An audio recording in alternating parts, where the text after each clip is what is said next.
Bonjour, ici Aurélien Géron. Je vais vous présenter dans cette vidéo une nouvelle architecture en matière de réseaux neuronaux, les réseaux de capsules. C'est Geoffrey Hinton qui a imaginé ces réseaux de capsules, en anglais Capsule Networks ou CapsNets, et en a présenté les principales idées dans une publication de 2011. Toutefois, dans un premier temps, il a eu du mal à les faire fonctionner correctement. Il y a quelques mois seulement, en octobre 2017, Sarah Sabur, Nicholas Frost et bien sûr Geoffrey Hinton ont publié un article intitulé Dynamic Routing Between Capsules, donc le routage dynamique entre capsules.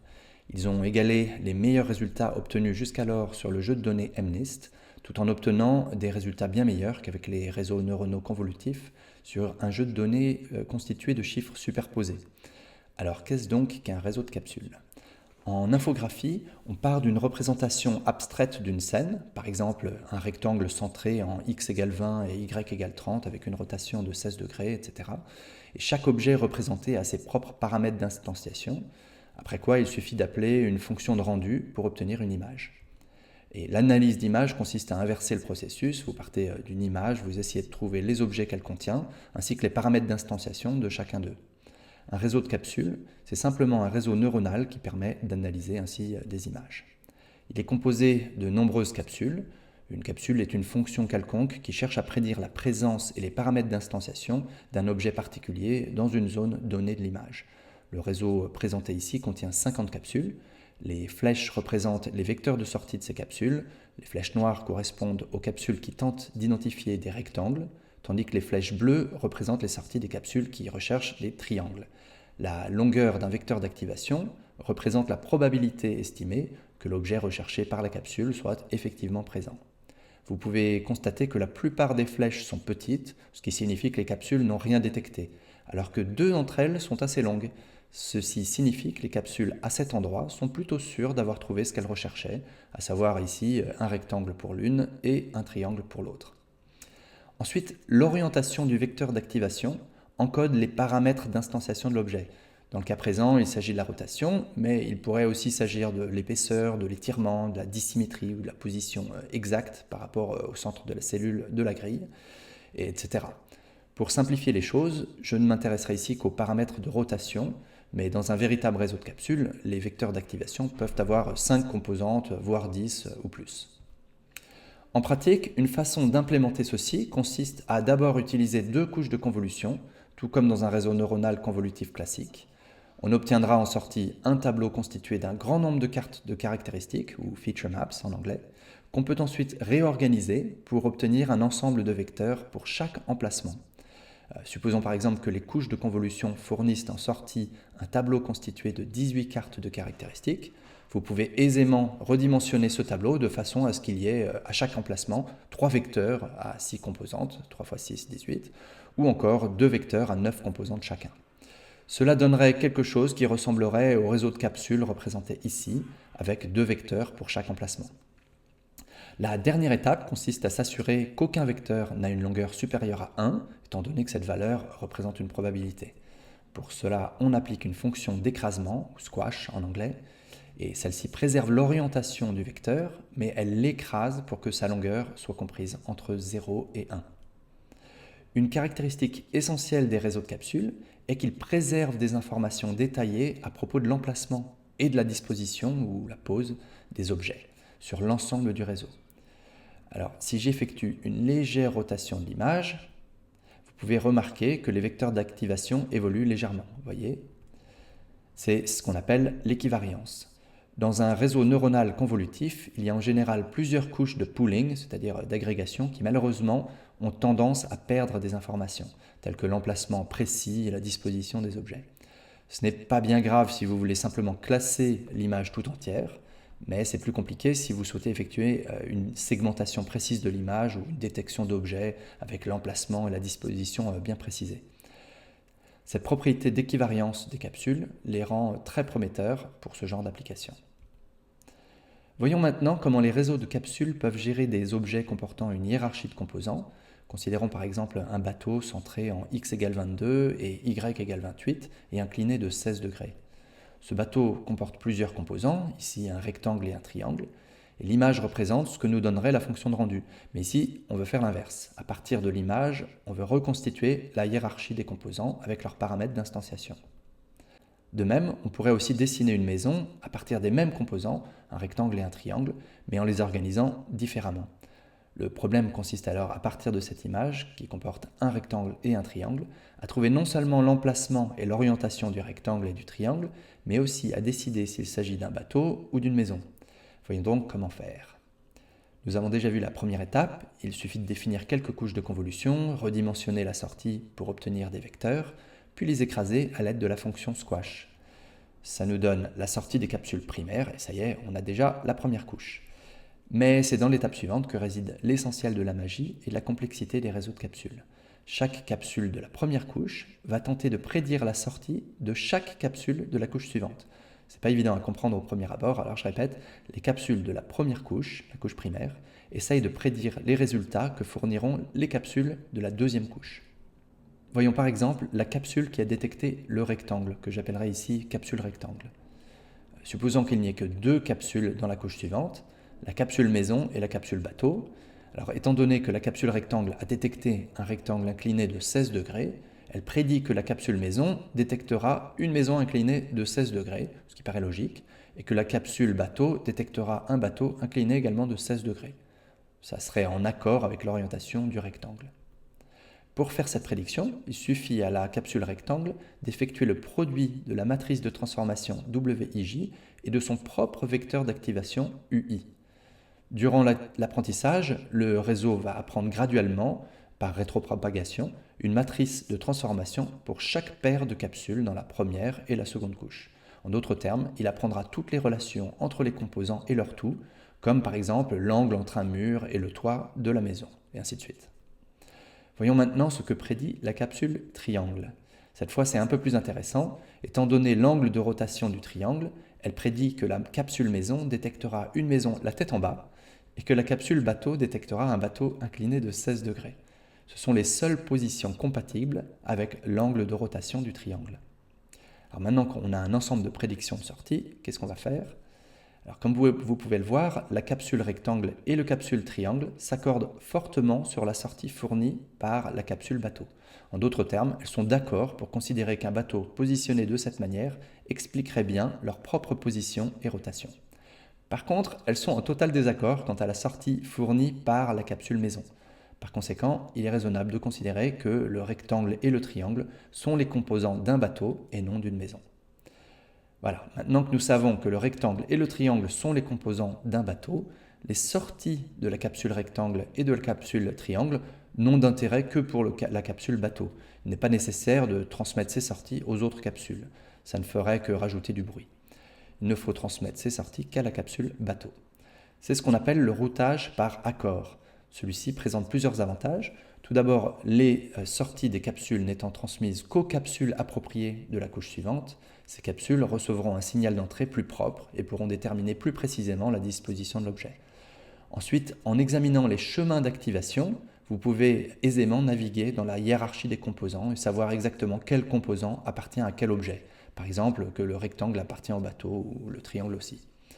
Enfin, comme nous le verrons un peu plus loin, le routage par accord permet de trier des scènes encombrées comportant des objets un peu superposés. Mais voyons tout d'abord comment le routage par accord est implémenté dans les réseaux de capsules. J'ai représenté ici les différentes dispositions du bateau, telles que prédites par les capsules du niveau inférieur.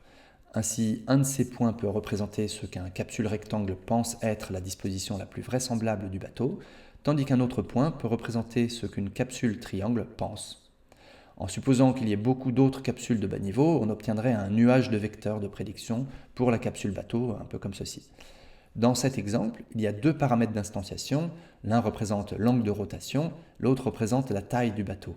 Et comme indiqué précédemment, les paramètres d'instanciation peuvent représenter toutes sortes de caractéristiques visuelles, comme l'étirement, l'épaisseur ou l'emplacement exact par rapport au centre de la cellule de la grille. On commence par calculer tout d'abord la moyenne de toutes ces prédictions, ça nous donne ce vecteur, et l'étape suivante consiste à mesurer la concordance ou l'accord entre chaque vecteur prédit et la moyenne. Dans un réseau de capsules, on utilise pour cela le produit scalaire des vecteurs. En bref, on veut mesurer l'accord entre chacun des vecteurs prédits et le vecteur prédit moyen. Une fois qu'on a cette mesure de concordance, on peut mettre à jour le poids de chacun des vecteurs prédits.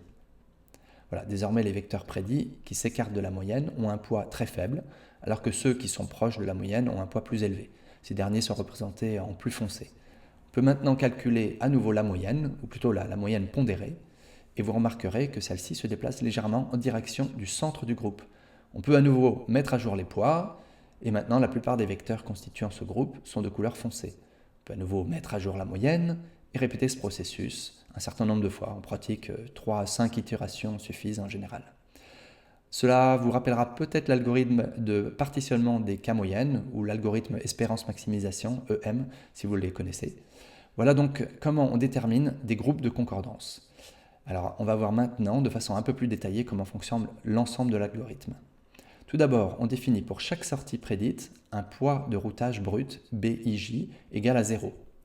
Ensuite, on applique la fonction softmax à ces poids bruts pour chaque capsule primaire. Ceci nous donne les poids de routage réels pour chaque sortie prédite, soit dans notre exemple 0,5 chacun. On calcule alors la somme pondérée des prédictions pour chaque capsule de la couche suivante. Et il se peut que certains vecteurs aient une longueur supérieure à 1, c'est pourquoi on applique comme d'habitude la fonction d'écrasement squash. Et voilà, nous avons maintenant les sorties réelles de la capsule maison et de la capsule bateau. Mais ce n'est pas la sortie finale, ce n'est que la fin du premier tour. Maintenant, on peut voir quelles prédictions ont été les plus exactes. Ainsi, la capsule rectangle a fait une excellente prédiction sur la sortie de la capsule bateau. Il y a un très grand accord entre la sortie prédite et la sortie réelle. Et en pratique, le degré d'accord se calcule en effectuant le produit scalaire du vecteur de sortie prédite U chapeau JI et du vecteur de sortie effectif VJ. Ce produit scalaire est tout simplement ajouté au poids de routage brut de la sortie prédite, BIJ, ce qui augmente donc le poids de cette sortie prédite particulière. Lorsque la concordance est forte, le produit scalaire est important, ce qui fait que les bonnes prédictions auront un poids plus élevé. A l'inverse, la capsule rectangle n'a fourni qu'une prédiction plutôt mauvaise de la sortie de la capsule maison, et par conséquent, le produit scalaire correspondant sera plutôt petit, voire négatif, et le poids de routage brut de ce vecteur prédit n'augmentera pas beaucoup, voire diminuera. Ensuite, on met à jour les poids de routage en calculant à nouveau le softmax des poids bruts. Comme vous pouvez le constater, le vecteur prédit par la capsule rectangle pour la capsule bateau a maintenant un poids de 0,8, tandis que le poids de son vecteur prédit pour la capsule maison a diminué à 0,2. Sa sortie est maintenant dirigée pour l'essentiel vers la capsule bateau et non vers la capsule maison. On calcule à nouveau la somme pondérée de tous les vecteurs de sortie prédits pour chaque capsule de la couche suivante, à savoir la capsule maison et la capsule bateau, et cette fois, la capsule maison reçoit une entrée si petite que sa sortie est un très petit vecteur. A l'inverse, la capsule bateau reçoit tant en entrée qu'elle fournit en sortie un vecteur de longueur très supérieur à 1, donc à nouveau on l'écrase avec la fonction squash. Et voilà, la fin du deuxième tour. Comme vous pouvez le voir, en 2 tours seulement, on a déjà éliminé la maison et choisi clairement le bateau. Après 1 ou 2 tours supplémentaires peut-être, on pourra arrêter et passer de la même manière à la couche de capsule suivante. Comme je l'ai mentionné précédemment, le routage par accord fonctionne particulièrement bien pour gérer les scènes encombrées telles que celles représentées sur cette image. Vous constaterez qu'il y a ici une certaine ambiguïté dans cette image, puisqu'on peut y voir une maison à l'envers au milieu. Toutefois, si c'était le cas, il n'y aurait pas d'explication pour le rectangle du bas ou le triangle du haut, aucune raison pour leur présence à cet endroit. La meilleure façon d'interpréter l'image consiste à y voir une maison en haut et un bateau en bas. C'est la solution que le routage par accord aura tendance à choisir, car elle satisfait toutes les capsules, chacune d'entre elles effectuant des prédictions parfaites pour les capsules de l'étage suivant. Donc l'ambiguïté est levée par l'élimination progressive des composants qui ont trouvé leur explication. Voilà, maintenant que vous savez comment il fonctionne, voyons ce que vous pouvez faire avec un réseau de capsules. Vous pouvez bien sûr créer un bon classificateur d'images. Il suffit grosso modo d'avoir une capsule par classe dans la couche supérieure et d'y rajouter une couche qui calcule la longueur des vecteurs d'activation de la couche supérieure, ce qui vous donne les probabilités estimées pour chaque classe. Il suffit alors d'entraîner le réseau par rétropropagation. Ça va mettre à jour les poids WIJ, mais attention, ça ne touche pas le routage par accord, qui est un peu l'équivalent d'une fonction d'activation. Il n'est pas affecté par l'entraînement lui-même, c'est une partie du réseau. Il suffit donc d'entraîner le réseau par rétropropagation en minimisant la perte par entropie croisée à la sortie, comme dans un réseau neuronal de classification ordinaire, et le tour est joué. Cependant, l'article présente aussi une perte marginale qui permet de détecter plusieurs classes dans l'image. Sans rentrer dans les détails, cette perte marginale est telle que si un objet de classe K est présent dans l'image, alors la capsule correspondante de plus haut niveau devrait fournir en sortie un vecteur dont la longueur est au moins égale à 0,9 et donc long. Et inversement, si un objet de classe K n'est pas présent dans l'image, alors la capsule doit fournir en sortie un vecteur court dont la longueur est au plus égale à 0,1. La perte totale est la somme des pertes pour chacune des classes. Dans cet article, les auteurs ajoutent aussi un réseau décodeur au-dessus du réseau de capsules. Il s'agit simplement de 3 couches entièrement connectées avec une fonction d'activation sigmoïde dans la couche de sortie. Ce réseau apprend à reconstruire l'image d'entrée en minimisant le carré des différences entre l'image reconstruite et l'image d'entrée. La perte totale est égale à la perte marginale, dont nous avons parlé précédemment, plus la perte de reconstruction, réduite considérablement afin que la perte marginale reste dominante durant l'entraînement. L'avantage d'ajouter cette perte de reconstruction est de forcer le réseau à préserver toutes les informations requises pour reconstruire l'image, et ceci jusqu'à la couche supérieure du réseau de capsules, sa couche de sortie. Cette contrainte agit un peu comme un régulateur, elle réduit le risque de surajustement et favorise la généralisation à de nouveaux exemples. Bien, vous savez maintenant comment fonctionne un réseau de capsules et comment l'entraîner. Voyons maintenant quelques-unes des figures illustrant cet article qui me paraissent intéressantes. Voici la figure 1 de l'article qui montre un réseau de capsules pour MNIST. Vous pouvez y voir les 2 premières couches d'un réseau de convolutif normal à gauche, dont les sorties sont réorganisées et écrasées pour fournir les vecteurs d'activation des capsules primaires. Ces capsules primaires sont elles-mêmes organisées sous forme d'une grille de 6 sur 6, avec 32 capsules primaires dans chaque cellule de la grille, et chaque capsule primaire fournit en sortie un vecteur à 8 composantes. Ainsi, cette première couche de capsules est entièrement connectée aux 10 capsules de sortie qui produisent des vecteurs à 16 composantes. La longueur de ces vecteurs est utilisée pour calculer la perte marginale comme expliqué précédemment. Voici maintenant la figure 2 de l'article. Elle présente le décodeur au-dessus du réseau de capsules. Celui-ci est composé de 2 couches ReLU entièrement connectées, plus une couche sigmoïde entièrement connectée également qui fournit en sortie 784 valeurs numériques qui correspondent aux intensités de pixels de l'image reconstruite, qui est une image de 28 par 28 pixels égale 784. Le carré de la différence entre cette image reconstruite et l'image d'entrée constitue la perte de reconstruction. Voilà enfin la figure 4 de l'article. Un aspect intéressant des réseaux de capsules est que les vecteurs d'activation sont souvent interprétables. Ainsi, cette image présente les reconstructions obtenues en modifiant graduellement l'une des 16 dimensions de la sortie des capsules de plus haut niveau. Vous pouvez constater que la première dimension semble correspondre à l'échelle et à l'épaisseur. La 4e dimension représente une déformation locale, la 5e représente la largeur du chiffre plus une légère translation pour aboutir à la position exacte. Et comme vous pouvez le voir, c'est assez facile de comprendre ce que font la plupart de ces paramètres. Voilà, on va conclure en récapitulant les avantages et les inconvénients.